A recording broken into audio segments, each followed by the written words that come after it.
Há um grande mistério que envolve a vida de Tsai Jinhua, uma das cortesãs mais notórias da China. Na verdade, nem sabemos se Tsai Jinhua era seu nome verdadeiro. Apesar desses mistérios, ou talvez por causa deles, ela entrou para a história como uma das mulheres mais fascinantes e controversas da China. Seu verdadeiro sobrenome provavelmente era Cao, embora ela afirmasse ser Shao, e ela veio ao mundo como Shaolin Fei em 9 de outubro de 1872. Ela nasceu e viveu durante os anos finais da grande dinastia Jing, a última dinastia imperial a governar o Império Chinês. A dinastia Jing teve um início próspero em seu governo. Durante esse período nasceu uma economia nacional em expansão. A população disparou e conquistas culturais como a porcelana e a escultura em jade surgiram. No entanto, quando Jinhua nasceu, a dinastia já se aproximava de seu inevitável e exaustivo fim. O governo foi enfraquecido por derrotas consecutivas nas guerras do ópio contra potências ocidentais e enfrentou tanto a vergonha quanto as consequências econômicas do aumento do comércio com países estrangeiros. Além dos ataques externos de nações estrangeiras, havia também conflitos internos dentro da China. Eventos como a Rebelião Taiping e a Revolta Dungan resultaram na morte de milhões de pessoas. Não seria exagero afirmar que uma menina nascida em meio ao caos nacional talvez estivesse destinada a uma vida interessante e difícil. Jinhua certamente cumpriu esse destino metafórico. Ela ficou órfã aos 13 anos quando seu pai morreu. O peso financeiro de sua perda foi demais para a família suportar, levando a jovem a ser vendida para a prostituição. Acredita-se que ela começou sua carreira a bordo de um bordel flutuante conhecido como Flower Boat. É mais provável que ela tenha sido vendida por sua família por uma quantia relativamente pequena de dinheiro que sua mãe empobrecida não pôde recusar. Ela viveu e trabalhou nesses bordéis flutuantes, dançando e realizando atos sexuais com os clientes. Essa foi a vida de Jinhua por cerca de 2 anos, até que, em 1887, ela conheceu Hong Jun em um dos bordéis onde trabalhava. Juno era um importante funcionário do governo chinês, um emissário para a Alemanha, Rússia, Austrália e Holanda. Ele era muito mais velho que Jinhua, quase 30 anos mais velho que ela, mas gostou da garota e a tornou sua concubina apenas um ano depois de se conhecerem, em 1888. Ao lado dele, ela viajou primeiro para Pequim, depois para a Rússia e, por fim, para a Europa. Ela conheceu São Petersburgo e socializou em Berlim de maneiras que as mulheres chinesas nem podiam sonhar. Jinhua aproveitou muito seu tempo nesses países.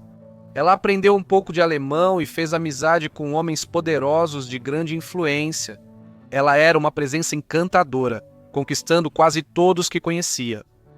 Embora não pudesse comparecer a todas as festas devido à desaprovação de Hong e ao fato de seus pés estarem amarrados com corda, o que obviamente lhe causava muita dor, ela ainda assim deixou uma marca nas pessoas ao seu redor durante os 2 anos em que viveu fora da China.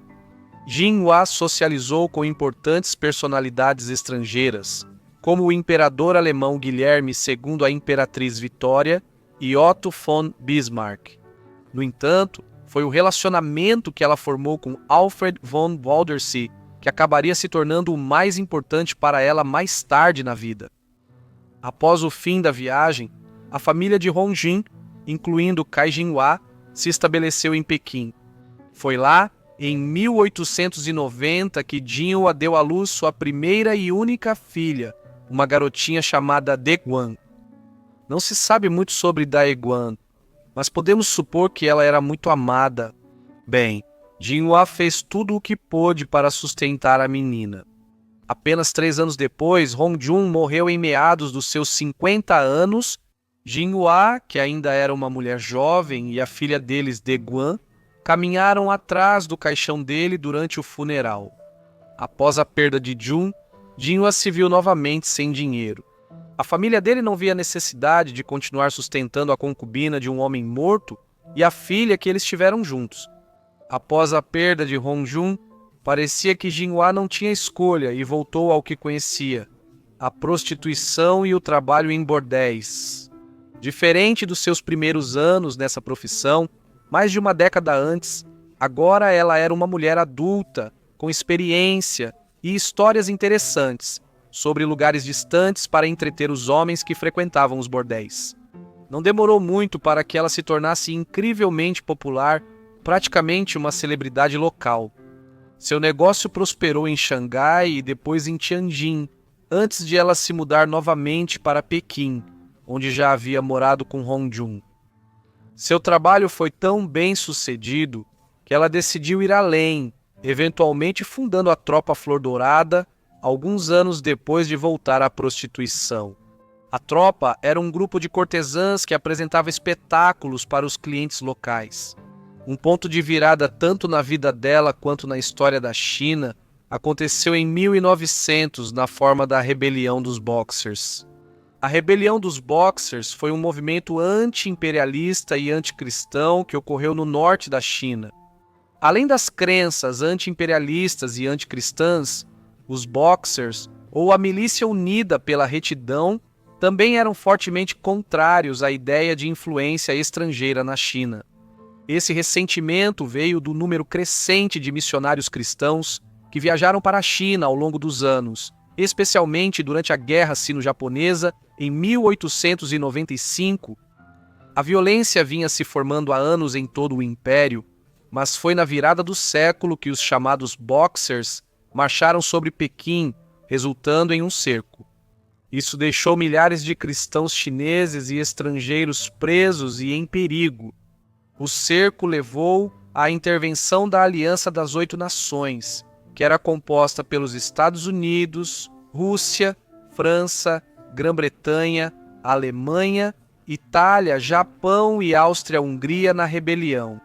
A aliança inicialmente não teve sucesso em cruzar as fronteiras para a China, mas depois de trazer mais tropas, eles conseguiram romper e seguiram em direção a Pequim.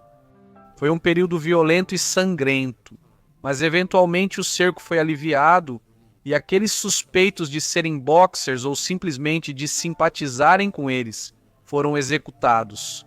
Oficialmente foi uma vitória para a aliança e para aqueles que eles estavam tentando proteger. Claro, esses eram os cristãos e estrangeiros que viviam na China. Em setembro de 1901, o protocolo Boxer foi assinado e os funcionários do governo que participaram da rebelião foram executados, assim como os cidadãos que eles representavam haviam sido. O velho amigo de Jinhua, que ela conheceu durante seus anos na Europa como concubina de Hong, Alfredo von Waldersee, foi o comandante-chefe do exército da Aliança que ficou estacionado em Pequim após a rebelião dos Boxers. Os dois se reencontraram e reacenderam o relacionamento que tinham, que antes era envolto em muito mistério.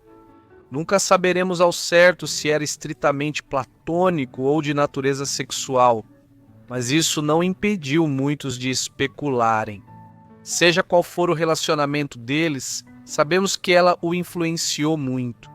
Diz a lenda que foi Jinhua quem o convenceu a tratar os cidadãos de Pequim com menos severidade, chegando até a mostrar misericórdia em alguns momentos.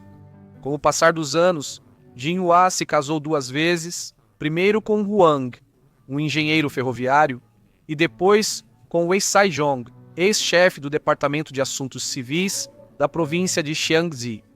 Cada vez, ela sobrevivia ao marido e ficava sem dinheiro, recorrendo à prostituição repetidas vezes. Ela se via com dinheiro, mas depois sem, levando Jinhua a eventualmente se tornar a cafetina do seu próprio bordel, onde acabaria tendo problemas. Ela foi acusada de causar grande sofrimento emocional à mulher que trabalhava com ela. Esse maltrato e a suposta tortura levaram uma das mulheres ao suicídio, e Jinhua foi responsabilizada por isso. Jinhua foi a julgamento e foi condenada. Como resultado, ela foi enviada para a prisão, mas eventualmente as acusações foram reduzidas para homicídio culposo. Porém, os processos legais consumiram quase todo o dinheiro que ela possuía. No final da vida, Parecia que ela havia passado de um extremo ao outro na carreira de cortesã, indo de vítima de abuso a abusadora, o que, infelizmente, é comum nesse tipo de trabalho. Quando Jinhua já era uma mulher idosa, ela não tinha dinheiro algum em seu nome e vivia da generosidade dos admiradores. Muitos não haviam esquecido o que Jinhua fez em Pequim pelas pessoas que sofriam nas mãos da aliança. Nem se cansaram de suas histórias divertidas do tempo que passou na Europa. Talvez sua principal fonte de renda viesse de jornalistas e historiadores que queriam ouvir sua história. Muitos pagaram uma quantia significativa apenas para ouvir o que ela tinha a dizer. Tsai Jinhua teve um final de vida bastante triste. Ela sobreviveu ao seu único filho por 2 décadas. Todos os homens com quem ela se casou perdeu ambos os pais e morreu sozinha durante o rigoroso inverno de 1936, aos 62 anos, devido a uma doença relacionada ao clima, provavelmente um resfriado comum. Ela foi enterrada em Pequim, e o famoso calígrafo Ji Baishi a homenageou criando uma bela lápide para a cortesã sem dinheiro, que muitos acreditavam salvou a vida de muitas pessoas em Pequim por meio de seu relacionamento com Alfredo von Waldersee, após a rebelião dos Boxers. Seu legado se tornou poderoso e sua história fascinou historiadores por muitos e muitos anos. Houve inúmeras versões diferentes sobre a vida dela. Peças, musicais e romances tentaram abordar a extraordinária história de vida de Tsai Jinhua.